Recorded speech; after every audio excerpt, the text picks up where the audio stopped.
Halo semuanya, untuk pembahasan kali ini kami akan membahas tentang hukum permintaan dan hukum penawaran. Saya Cherry Shevrin dan akan dibantu oleh Diva, Karin, dan juga Grace. Yang pertama itu ada hukum permintaan. Hukum permintaan ini berbunyi jika semua hal diasumsikan tetap. Nah, untuk hukum permintaan, jika price atau harganya naik, maka quantity atau kuantitasnya menurun. Begitu juga sebaliknya, ketika price atau harganya menurun, quantity atau kuantitasnya akan naik. Nah, yang kedua itu hukum penawaran. Jadi hukum penawaran ini beda dengan permintaan. Kalau hukum penawaran, jika harganya naik, maka penawarannya ikut naik. Jadi misalnya price atau harganya naik, quantity atau kuantitasnya juga naik. Begitu pula sebaliknya. Kalau price atau harganya turun, quantity atau kuantitasnya juga menurun. Dapat dilihat di PPT ini, bisa dilihat juga ada grafik-grafiknya. Yang mana yang pertama kita menentukan dulu harga dan juga kuantitinya, yang mana itu tuh menyebabkan atau membuat ini tuh menemukan titik seimbang atau titik equilibrium.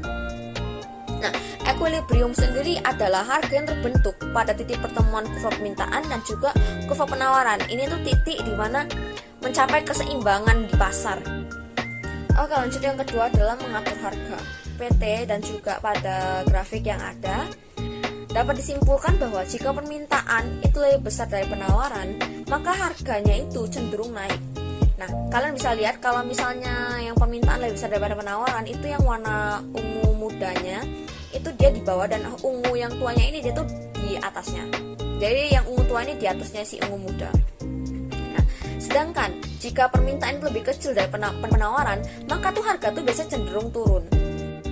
Yang ketiga adalah perencanaan bisnis, yang mana dengan adanya hukum permintaan dan juga hukum penawaran, pengusaha dan juga perusahaan itu dapat memperkirakan permintaan dan juga harga yang ada di masa depan, sehingga memungkinkan mereka itu untuk mengatur produksi, persediaan, serta strategi bisnis dari punya mereka sendiri.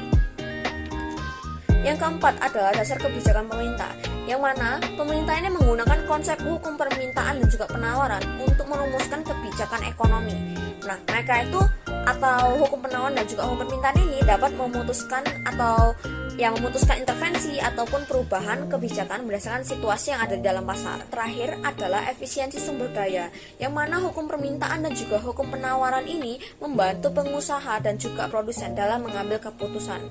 Nah, mereka dapat menentukan seberapa banyak sih barang ataupun jasa yang harus mereka produksi berdasarkan permintaan dan juga harga yang ada di dalam pasar, sehingga itu dapat mengurangi terjadinya resiko pemborosan ataupun hal-hal yang mungkin kita tidak lihat contohnya di dalam kehidupan nyata dengan brand yang kita semua kenal, yaitu Apple Inc. Ketika Apple merilis produk baru seperti iPhone terbaru, permintaan akan produk tersebut meledak karena banyak orang ingin memiliki produk tersebut, dan inilah yang membuat permintaan menjadi tinggi.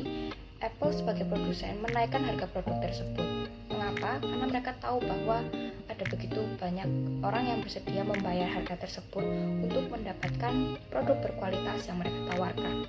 Inilah cara hukum penawaran dan permintaan bekerja dalam dunia. Bagaimana kita sebagai anak muda dapat berperan atas isu yang telah kita angkat sebelumnya. Sebagai anak muda sekaligus konsumen, kita harus dapat berpikir secara cerdas dan juga kritis dalam membandingkan nilai dan harga suatu produk. Contohnya di perusahaan Apple, mereka punya produk iPhone kan ya. Nah, iPhone ini kan harganya tergolong sangat tinggi gitu, bahkan menembus puluhan juta. Nah, sebagai konsumen kita harus bisa mempertimbangkan apakah dengan harga segitu tuh sebanding dengan manfaat dari produk iPhone itu sendiri. Atau mungkin kita bisa menemukan alternatif lain dengan harga yang lebih terjangkau. Jadi itulah sedikit wawasan tentang konsep hukum permintaan dan penawaran dalam mikroekonomi dan bagaimana konsep ini mempengaruhi suatu perusahaan seperti Apple.